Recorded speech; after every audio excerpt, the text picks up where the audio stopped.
parlez de personnes qui sont sous le coup de mandats d'arrêt internationaux. Oui. Est-ce qu'il y a des personnes qui vivent, qui résident en Algérie et, celles qui sont installées à l'étranger? Est-ce que c'est des ressortissants qui vivent en Algérie et qui ont pris la fuite, ou alors c'est des gens qui vivent à l'étranger? Au début, on a parlé de l'implication de Rached et du MAC dans ces faits-là. Aujourd'hui, on parle uniquement du MAC. Est-ce que Rached est impliqué dans cette affaire ou non? Merci. Les mandats d'arrêt internationaux sont décernés contre des personnes qui se trouvent en dehors de nos frontières. Quand il est avéré qu'une personne est recherchée judiciairement et qu'elle se trouverait en dehors de nos frontières, donc le magistrat fait appel à un mécanisme, à des outils qui s'appellent les mandats d'arrêt internationaux et qui sont diffusés à travers l'IOPC, ce qu'on appelle Monadamat Shorta al-Jinayat Doualiya, d'accord, qui s'appelle communément Interpol. Donc on diffuse des mandats d'arrêt et que ça dépend de la catégorie des crimes.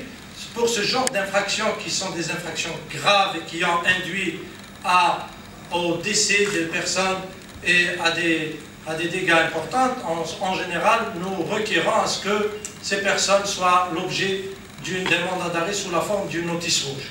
Ce qui fait que c'est ce qui va être fait dans le cadre de ces dossiers-là. Et nous allons solliciter à ce que des notices rouges soient établies contre ces personnes. Et au vu de ces notices, nous espérons la coopération des États dans lesquels se trouveraient ces personnes. Et nous sommes certains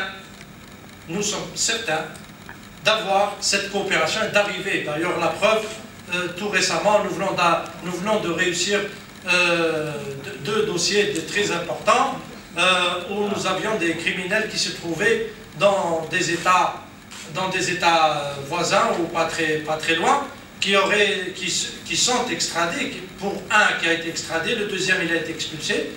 Mais nous avons la certitude que nous sommes sur la bonne voie. Nous avons des outils juridiques des plus limpides en matière de droits de l'homme.